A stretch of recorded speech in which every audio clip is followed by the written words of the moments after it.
মুসলমান কি করতে হবে? একত্ববাদের উপর ইস্তেকামত থেকে, অবিচল থেকে তোমাদেরকে কাফের মুশরিকদের বিরুদ্ধে জিহাদ ঘোষণা করতে হবে। অবিচল থাকতে হবে যে আমার আল্লাহ পাকের হুকুম, আমি দ্বীন ইসলামের হুকুম, দ্বীন ইসলামের হুকুমাত এই বাংলার মাটিতে প্রতিষ্ঠা করব। তাহলে আমার আল্লাহ পাক রব্বুল আলামিন তোমাকে একদিন, অবশ্যই একদিন না একদিন বিজয় ঘোষণা করে দেবে। ও মুসলমান, তোমরা কি ভুলে গেছো গজওয়াতুল হিন্দের মধ্যে তোমাদের মতো মুসলমান দ্বারা তোমাদের মতো মুসলমানই অংশগ্রহণ করবে? আমার আল্লাহ পাক রব্বুল আলামিন কোরআনে বর্ণনা করেছিলেন, সেই গজওয়াতুল হিন্দের মধ্যে আমার আল্লাহ পাক রব্বুল আলামিন মুসলমানদেরকেই বিজয় ঘোষণা করবে। এই মুসলমান গজওয়াতুল হিন্দের জন্য তোমাদের প্রস্তুতি গ্রহণ করতে হবে। আরে মুসলমান, দেখোছো আজকে আমরা এই যে সুতির পাগড়ি পড়েছি, সুতির টুপি পড়েছি, সেই গজওয়াতুল হিন্দের জন্য যদি আবার প্রস্তুত হতে হয়, আমরা এই সুতির পাগড়ি মাথা থেকে ফেলে দিয়ে মুহার পাগড়ি কে কে পড়তে রাজি আছেন? দুই হাত আমার আল্লাহর রেখে দেয়। বর্তমানে কয়েকদিন আগে ফরিদপুরের মধ্যে আমার ইসলাম নিরহ ইসলাম ভাই দুইজন শ্রমিক কাজ করতেছিল একটা বিল্ডিং এর নিচে, পাশে একটা মন্দির ছিল। তাদের সাজানো গোছানো কতভাবে চক্রান্ত করে আমার নিরহ মুসলমানদেরকে তারা কষ্ট দিয়েছে, লাঞ্ছিত করেছে, কষ্ট দিয়েছে, মারধর করেছে। এটা শুনে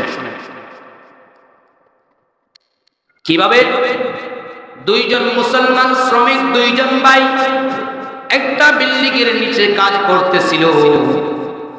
এমন ভাবে হিন্দুরা চক্রান্ত করে না তাদের মন্দিরের মধ্যে আগুন দিল। তাদের মন্দিরে আগুন দেওয়ার পরে কিছুক্ষণ পরে তারা চক্রান্ত ভাবে আমার মুসলমান সন্তানগুলোরা মারতে মারতে মারতে মারতে এমন ভাবে মারধর করেছে, তাদেরকে দুনিয়া থেকে তালাশ করে দিয়েছে, দুনিয়া থেকে শেষ করে দিয়েছে। মুসলমান, তোমরা হয়তো অনেকেই ফেসবুকে, ইউটিউবে দেখেছ এমন ঘটনা। অরে মুসলমান, আমাদের বাংলাদেশ তো 90% মুসলমানের দেশ। তোমরা কি বদরের যুদ্ধের কাহিনী ভুলে গেছো? তোমরা কি উহুদের যুদ্ধের কাহিনী ভুলে গেছো? বদরের যুদ্ধের মধ্যে তো আমরা লাখো কোটি মুসলমান ছিলাম না। বদরের যুদ্ধে তো হাজার হাজার মানুষ ছিলেন না, হাজার হাজার সাহাবী ছিল না।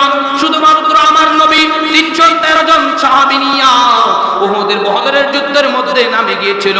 কারণ আমার আল্লাহ পাক রব্বুল আলামিন আমার নবীরে জানাই দিয়েছে, ও আমার নবী শুনেন, আপনি যদি বদরের যুদ্ধে যদি কাফেরদের বিরুদ্ধে যদি নামতে পারেন, আমি আল্লাহ পাক রব্বুল আলামিন কাফেরদের বিরুদ্ধে আপনাকে বিজয় এনে দেব। সুবহানাল্লাহ। কে বলেছে? আমার আল্লাহ। তুমি জিহাদ করতে নামে যাও, আমার আল্লাহ বলছেন তোমাকে স্বাধীনতা বিজয় ঘোষণা করে দেব আমি আল্লাহ। আজকে দেখো 90% মুসলমানের দেশে ইসলাম নিয়ে কটূক্তি করা হয়। আমার মুসলমান সন্তানদেরকে, নিরহ মুসলমান ভাইদেরকে হত্যা করে ফেলা হয়। আমার মুসলমানরা যখন প্রতিবাদ করতে গেছে, পুলিশের গুলিতে আমার মুসলমান ভাইয়ের বুক ঝাঁঝরা হয়ে গেছে, তেজপাতার মতো হয়ে গেছে আমার মুসলমান ভাইয়ের বুক। এই কথা কারে বুঝাবো রে মুসলমান? তোমরা তো সিংহের জাতি হইয়া আজকে বাংলার মাটিতে বিলের মতো বসবাস করতেছো। তোমরা যতদিন পর্যন্ত নিজেকে শুধরাবা না, আমার আল্লাহ বলছেন তোমরা ততদিন পর্যন্ত কামিয়াব হতে পারবা না। কারণ বদরের যুদ্ধে আমার আল্লাহ পাক রব্বুল আলামিন কোরআনের মধ্যে আয়াত নাযিল করে দিয়েছেন, খামসাতি আলাফিম মিনাল মালাইকা। মুসলমান ছিল না, সাহাবা ছিল না, তবু আমার আল্লাহ পাক রব্বুল আলামিন বদরের যুদ্ধে আমার আল্লাহ পাক রব্বুল আলামিন সাহাবাদেরকে, আমার নবীকে বিজয় ঘোষণা করে দিয়েছিলেন।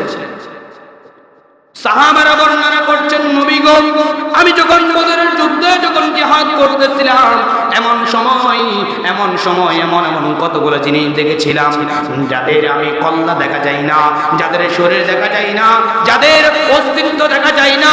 দেখতেছি তারা ওই তরবারি নিয়ে কাফেরদের বাচ্চাদেরকে কচু কাটা করতেছে।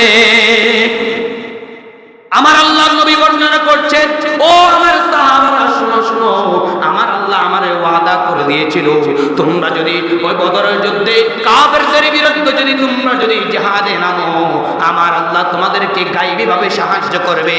আমার বিশ্বাস এটা আমার আল্লাহ পাক রব্বুল আলামিন বদরের যুদ্ধে আমার আল্লাহর আরশ থেকে আমার আল্লাহর ফেরেশতাদের মাধ্যমে যুদ্ধ করিয়েছে। সুবহানাল্লাহ। ও মুসলমান, কি করতে হবে? একত্ববাদের উপর ইস্তেকামত থেকে, অবিচল থেকে তোমাদেরকে কাফের মুশরিকদের বিরুদ্ধে জিহাদ ঘোষণা করতে হবে। অবিচল থাকতে হবে যে আমার আল্লাহ পাকের হুকুম, আমি দ্বীন ইসলামের হুকুম, দ্বীন ইসলামের হুকুমাত এই বাংলার মাটিতে প্রতিষ্ঠা করব। তাহলে আমার আল্লাহ পাক রব্বুল আলামিন তোমাকে একদিন অবশ্যই একদিন না একদিন বিজয় ঘোষণা করে দেবে। ও মুসলমান, তোমরা কি ভুলে গেছো গজওয়াতুল হিন্দের মধ্যে তোমাদের মতো মুসলমান দ্বারা তোমাদের মতো মুসলমানই অংশগ্রহণ করবে?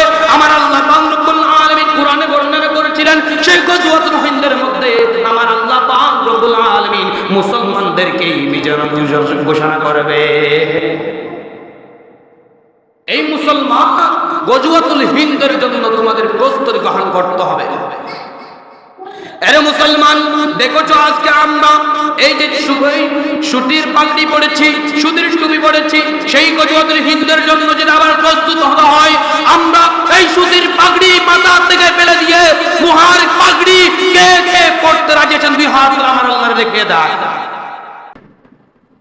এই লোহার পাগড়ি পরিধান করে দ্বীন ইসলামের জন্য ঝাঁপিয়ে পড়তে হবে।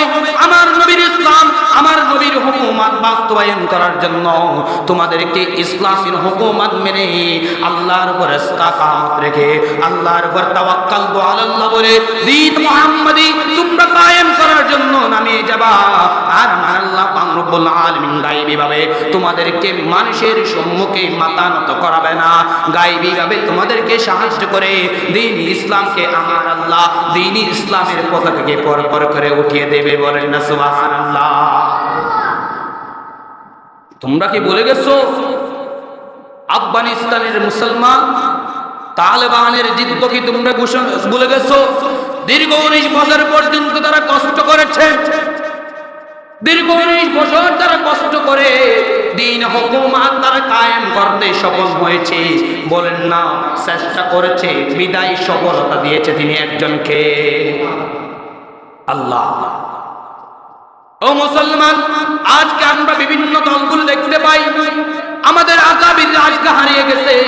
মুসলমানরা আকাবিরদের নেতৃত্ব ছাড়া যখন আমার ইসলামকে যখন দলে বসে যখন মাটিতে বসিয়ে দেওয়া হলো, ফরিদপুরের মুসলমান, ও তোমরা কি বলে গেছো এটা শাহজালাল ইয়ামিনের দেয়, শাহজালাল ফরিদপুরের দেয়? তোমরা কি বলে গেছো এই বাংলার জমিন হলো 12 আউলিয়ার দেয়, এই বাংলার জমিন হলো 360 আউলিয়ার দেয়?